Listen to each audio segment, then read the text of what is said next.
Simplihan lamang natin guys ang ating recipe for today's video. At kung nagsasawa ka na rin sa kakakain ng manok at baboy, swak na swak sa'yo ang recipe natin ngayon. Kaya naman hindi na ako magpapatumpik-tumpik pa at hindi ko na rin ito papatagalin. Tara at simulan na natin.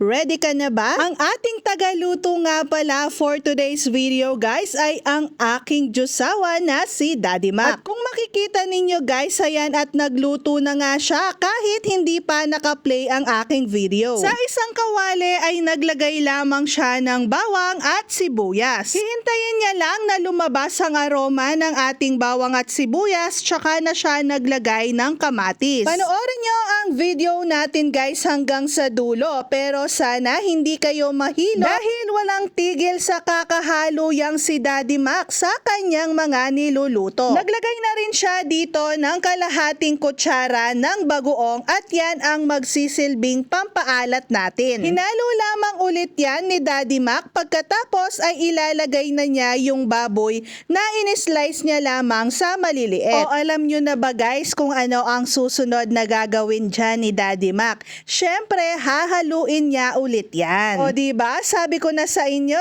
walang tigil na kakahalo dyan si Daddy Mac. Hayaan muna nating ma-fried ng konti yung ating baboy, pagkatapos ay maglagay na tayo dito ng kalahating baso ng tubig. At kapag malambot na yung ating baboy, ilalagay naman natin yung iba't ibang klase ng ating gulay. Dito kasi sa aming palengke guys ay meron kaming nabibiling iba't ibang klase ng gulay na naka-slice na. Per plastic nila itong binebenta at bawat plastic guys meron na itong laman na okra, sitaw, ampalaya, kalabasa at talong. Alam nyo ba na nabili ko lamang yan sa halagang 25 pesos. At kalagay ng ating gulay guys ay hinalo-halo lamang ulit yan ni Daddy Mac, tsaka na siya maglalagay dito ng konting magic sarap. O magic sarap. Beke naman. Papakuluan lamang natin yung mga gulay natin sa mahinang apoy at hindi na rin kami maglalagay pa dito ng tubig. Yan, takpan muna natin guys yung ating gulay para mas mabilis itong lumambot. At para makumpleto ang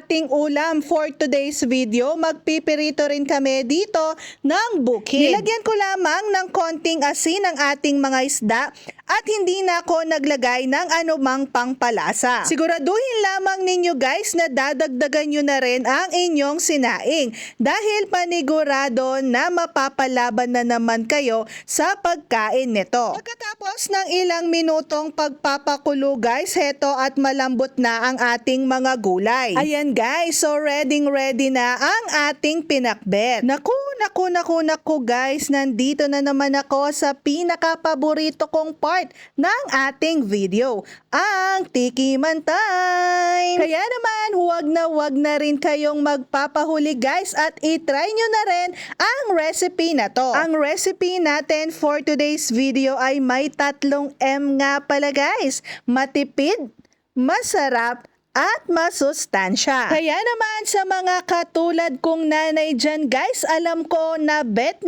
nyo rin yung 3M na yan. At para makumpleto na ang ulam natin ngayon guys, heto na rin ang piniritong isda. So ayun guys, nakapag-share na naman ako sa inyo ngayon ng isang ulam idea na merong 3M. O paano, yun lang muna at kita-kita na lang ulit tayo sa aming next vlog. At kung napadaan ka lamang sa aming video, palike naman po at pa-follow na rin ang aming page para lagi kayong updated sa ating mga bagong videos. Yun lang, bye!